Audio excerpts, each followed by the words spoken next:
जदि मिठा आपणकर बहुत पसंद आ खायापी बहुत भल पाती आगक आसी राखी पूर्णिमा घरे थिबा हाफ लिटर क्षीर निश्चिंत भाव थे ट्राए करूँ। ताड़िया पाटे पको पको मिल सफ्ट रंजी सब खास कथा हूँ सब कम समय ये घरे प्रस्तुत हो।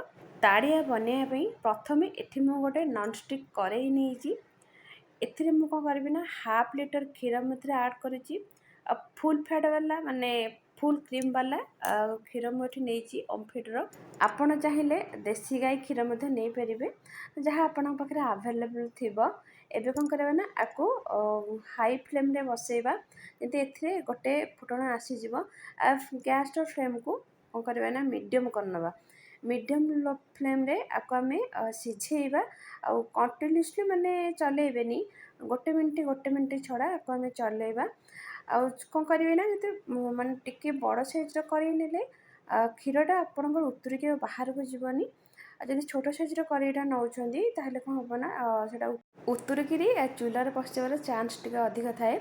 एबे कौन करवा ना ये जो सर गुराक साइड रे लगुच ताको आम पोछिकी पुणी से जो क्षीर आम पकई ना माने पोछि पोछिका आनबे जद्वारा कि आम से क्षीर जो सरटा आम जो खुआ प्रस्तुत करटा ही हुए खुआ आदि आपंकर चारिपट साइड लगे रही खुआटा बेसी बाहर कम परिमाण बाहर। एबे देखो क्षीरटा मरी मरिका पूरा कम अच्छी माने चारि भाग गोटे भाग तीन भाग मरी गोटे भाग अच्छी यही समय गैस फ्लेम को पूरा लो करने नचेत कौन हम ना लगे तले पोड़ीज। एबे पुणी एतिक बेले आप कंटिन्यूसली चलेबे चलेला देखो खुआटा आमर अलरेडी बाहरी गलानी। एबे कौन करवा ना यही माने स्टेज रे ही ताकू आम गैस को बंद करनवा आ मॉइस्चराइजर देखो यही टाइप ही अधिक पानिया रखिबेनी कि अधिक हार्ड माने टाण हेनी मु जो थे जो रबर ये साइज रे माने गोलौली क्षीरटा को से जमा भी माने खुआ गुराक बाहर आपड़ यही टाइप रि नॉनस्टिक करे जब यूज कर टाइप माने डालचोटू व्यवहार करेंगे इजिली बाहर पड़ो खुआ गुराक नचे से कड़े ही लगिक रही। मु 5 मिनट छाड़ दी ठंडा हाँपाई। एबे देखो मुझे तौक भी ओह्लई आनी आपको मु मेजरमेंट कप रे आपको मु मापुची आए मेजरमेंट कप पर मापिबा कि गिना हो जहाँ साहय हो आप मापिबे मापटा ठीक रही आप अनुसार मैदा ए आड करेंगे। ये मुझे कपटा व्यवहार कर ये हूँ 150 ग्राम कप। ये देखो खुआटा पूरा माड़िकी देवेनी पूरा हल्का जी धरव से ही ने मिनिमम 140 ग्राम कि 130 ग्राम टाइप माने खुआ ही बाहरला माने हाफ लिटर क्षीर आपड़ जदि अधिक परिमाण क्षीर ने से अनुसार अधिक परिमाण खुआ आप बाहर करेंगे। आपको मु प्लेट को काढ़ी नौ ये कौन हो ना टिके हल्का उषुम अच्छी आपको आम पूरा ठंडा हवा को दबा पूरा ठंडा है ही आम आपको चकटिबा से समय आम कौन करवा ना आपई माने सीरा प्रस्तुत करनवा। सीरा प्रस्तुत करने प्रथम ये मुझे 1.5 कप पानी माने गोटे कप चीनी 1.5 कप पानी मुझे आड करी। गोटे कप चीनी आड करुँची गैस फ्लेम को पूरा मीडियम रखिए चीनीटा मेल्ट होगापर ए 3टी गुजराती आड करी गैस फ्लेम को पूरा लो करने जदि इंडक्शन बसुँच पूरा लो रे रखिए। ये मुझे फाड़े लेंबू चुपुड़ी जो द्वारा कि आमर सीराटा ठंडा है बहलिया हेनी आमती नर्माली जमी पतला सेमती रहा देखो मुझे सीरा नहीं चेक कर हाथ को मैंने तेल टाइप लगुच यही समय गैस को आम बंद करनवा इंडक्शन चूल्हा को बंद करनवा। एठी मु चकड़ियापाई नहीं मैदा ये देखूँ 1.5 चामच मैदा नहीं माने 150 ग्राम रु कम अच्छी मैंने 140 बा 30 ग्राम अच्छी खुआ से अनुसार मुझे 150 ग्राम मैदा नहीं जो थे भी आपण मापिकी नेबे से 4 भाग माने गोटे भाग 1/4 माने नेबे आपण मैदा देखो टिके मॉइस्चर अच्छी ना जब आठ टिके भी अधिक मॉइस्चर रहा आधे अधिक मैदा आड हो पारे लगिपारे आप चकटिला बेले से समय ही आप देखिए।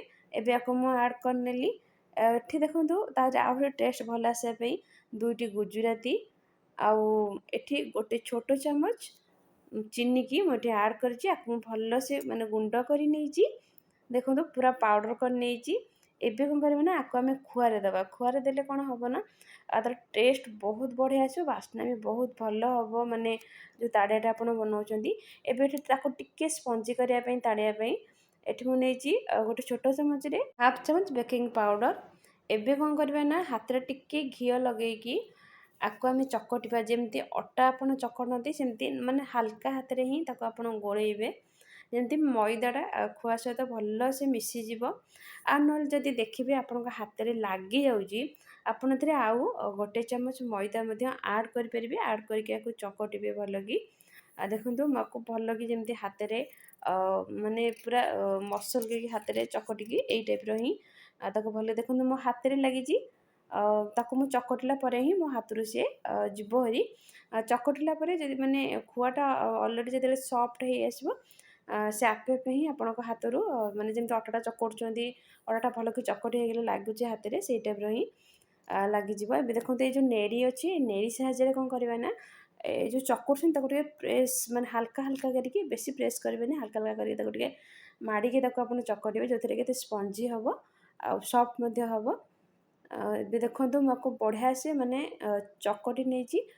ଆଉ ଦେଖନ୍ତୁ ଥାଳିରେ ମଧ୍ୟ ବେଶୀ ଆଉ ଲାଗିନି, ହାଲକା ହାଲକା ହାତରେ ତାକୁ ଆପଣ ମାନେ ଚକଟିବେ, ବେଶୀ ପ୍ରେସର କରିବା ଦରକାର ନାହିଁ। ହାଲକା ହାଲକା ହାତରେ ତାକୁ ଖାଲି ମାନେ ଲଗାତାର ମାନେ 5ରୁ 10 ମିନିଟ୍ ଆକୁ ଚକଟି ନେବେ। ସେ କ'ଣ ହେବ ନା ସଫ୍ଟ ହେଇଯିବ। ଆଉ ସଫ୍ଟ ହେଲେ ଏଇଟା ପ୍ଲେନ୍ ରହିବ। ଆଉ ଯଦି ଚକଟାଟା ଟିକେ ମାନେ ଭଲ ନ ହେବ, ମାନେ ଯେମିତି ଅଟା ଗୁଳାଟା ଭଲକି ଚକଟି ନହେଲେ ସେ କ'ଣ ହୁଏ ନା ରୁଟି କଲାବେଳେ ସାଇଡ଼୍ ଗୁଡ଼ା ଫାଟିଯାଏ, ସେଇ ଟାଇପ୍ର ଇଏ ମଧ୍ୟ କ'ଣ ହେବ ନା ଫାଟିଯିବ। ଦେଖନ୍ତୁ ଏ ପୁରା ଚକଟି ହେଇଗଲା, ପୁରା ସଫ୍ଟ ମଧ୍ୟ ଅଛି। ଆଉ ଦେଖନ୍ତୁ ପ୍ଲେନ୍ ବି ହେଇଛି, ଆଉ ଖୁଆ ଗୁଡ଼ାକ ମଧ୍ୟ ବଢ଼ିଆ ସେ ମିଶିଯାଇଛି, ମାନେ ଖଣ୍ଡ ଖଣ୍ଡ ନାହିଁ। ଆଉ ଭିତରର ଦେଖନ୍ତୁ ଷ୍ଟ୍ରକ୍ଚର୍ କେତେ ବଢ଼ିଆ ଆସିଛି।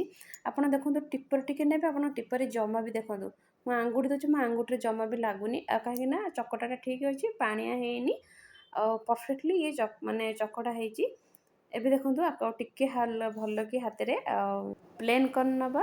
ଆଉ ହାତରେ କ'ଣ କରିବା ନା ମାନେ ଛୋଟ ଛୋଟ ଗୁଳା, ଯେମିତି ଅଟା ଗୁଳା ଆପଣ କରୁଛନ୍ତି, ଆଉ ସେଇ ଟାଇପ୍ର ମୁଁ ଗୋଟେ ଗୁଳା କରୁଛି।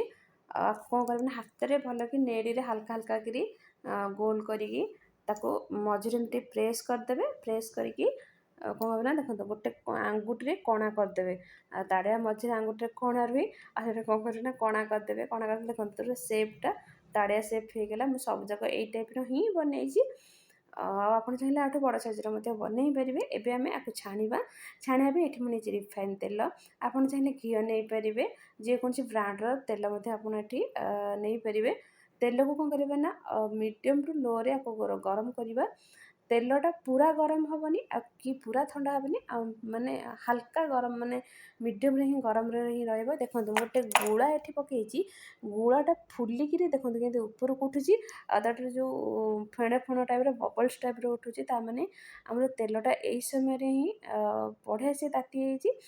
ଠିକ୍ ଅଛି, ପରଫେକ୍ଟ ଅଛି ମାନେ ଆମର ଛାଣିବା ପାଇଁ। ମୁଁ ଏବେ କ'ଣ କରିବି ନା ତାକୁ ଏବେ ତାଡ଼ିଆ ଗୁଡ଼ାକୁ ପକାଇ ନେବି। ପକାଇ ସାରିଲା ପରେ କ'ଣ କରିବେ ନା ସାଙ୍ଗେ ସାଙ୍ଗେ ତାକୁ ଲେଉଟାଇବେନି। ଆଉ ଖାସ୍ କରି ମୁଁ ଷ୍ଟିଲ୍ ନେଇଛି, ଆପଣ ଷ୍ଟିଲ୍ ନେବେନି। ନନ୍ଷ୍ଟିକ୍ ହେଉ କିମ୍ବା ଲୁହା ହେଉ, ଯଦି ଏ କଡ଼େଇରେ ଛାଣୁଛନ୍ତି ତାହେଲେ ଆହୁରି ବଢ଼ିଆ ଛାଣି ହେବ। ଏବେ ଏଥିରେ କ'ଣ ହେବ ନା ତଳେ ଲାଗିଯିବାର ଚାନ୍ସ ଅଛି। ମୁଁ ଷ୍ଟିଲ୍ କଡ଼େଇରେ ଛାଣିଥିଲି, ମୋର କ'ଣ ହେଇଛି ନା ତଳେ ଅଧେ ହିଁ ଲାଗିଯାଇଥିଲା, ମୋର ପୁଣି ଡବଲ୍ ମୋତେ ବନେଇବାକୁ ପଡ଼ିଲା।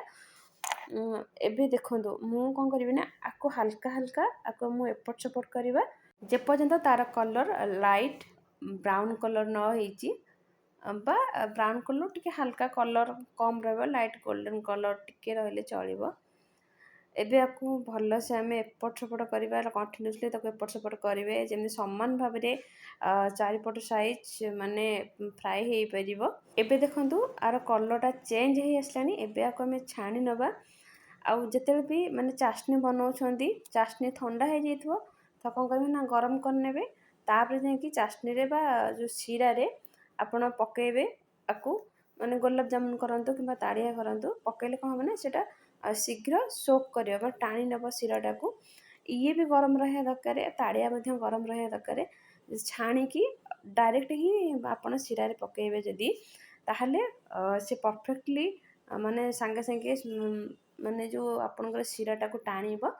ଆଉ ଯଦି ଥଣ୍ଡା ହେଇଯିବ ଟାଣିବା ପାଇଁ ଟାଣିବ, କିନ୍ତୁ ବହୁତ ଟାଇମ୍ ଲାଗିବ। ଏବେ ଦେଖନ୍ତୁ ମୁଁ ସବୁଗୁଡ଼ାକ ଏଇ ଟାଇପ୍ର ଫ୍ରାଏ କରି ନେଇଛି। ଶିରାଟା ଥଣ୍ଡା ହେଇଯାଇଥିଲା, ମୁଁ ଆକୁ ହାଲକା ଆଉ ଟିକେ ଗରମ କରିନେଲି। ଏବେ ଆମେ ଆକୁ ଯେଉଁ ଛାଣିକି ରଖିଛେ ତାଡ଼ିଆକୁ ଆମେ ପକେଇ ନେବା।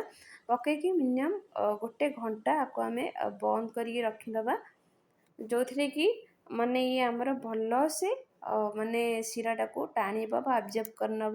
1 ଘଣ୍ଟା ପରେ ଦେଖନ୍ତୁ ମୁଁ ଆକୁ କାଢ଼ୁଛି, ମାନେ ଫୁଲିକି ଦେଖନ୍ତୁ ଡବଲ୍ ହେଇଯାଇଛି।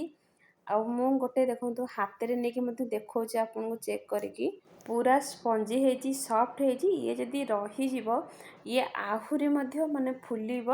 ଆଉ ଏବେ ମୁଁ ଆକୁ ହାତରେ ମଧ୍ୟ ଦେଖନ୍ତୁ ଖଣ୍ଡେ ନେଇକି ଦେଖଉଛି ଭିତର ଷ୍ଟ୍ରକ୍ଚର ଦେଖନ୍ତୁ। ମୁଁ ଖଣ୍ଡେ ହାତରେ ନେଇକି ଦେଖଉଛି ଆପଣଙ୍କୁ ଏ କେତେ ସ୍ପଞ୍ଜି ଭିତର ଦେଖନ୍ତୁ, ଷ୍ଟ୍ରକ୍ଚର କେତେ ବଢ଼ିଆ ମାନେ ମାନେ ସଫ୍ଟ ଆଉ ସ୍ପଞ୍ଜି ଟାଇପ୍ର ହେଇଛି। ଏବେ ଦେଖନ୍ତୁ ମୁଁ ହାତରେ ବି ଦେଖନ୍ତୁ ଇଏ କରୁଛି, ହାତରେ ଜମା ବି ଲାଗୁନି। ଆଉ ଭିତରକୁ ଶିରାଟା ପୁରା ସୋକ୍ କରିଛି। ଏଇ ଟାଇପ୍ର ଆପଣ ଥରେ ନିଶ୍ଚିନ୍ତ ବନାନ୍ତୁ। କେମିତି ଲାଗୁଛି ମୋତେ କମେଣ୍ଟ କରିକି ଜଣାନ୍ତୁ। ରହୁଛି।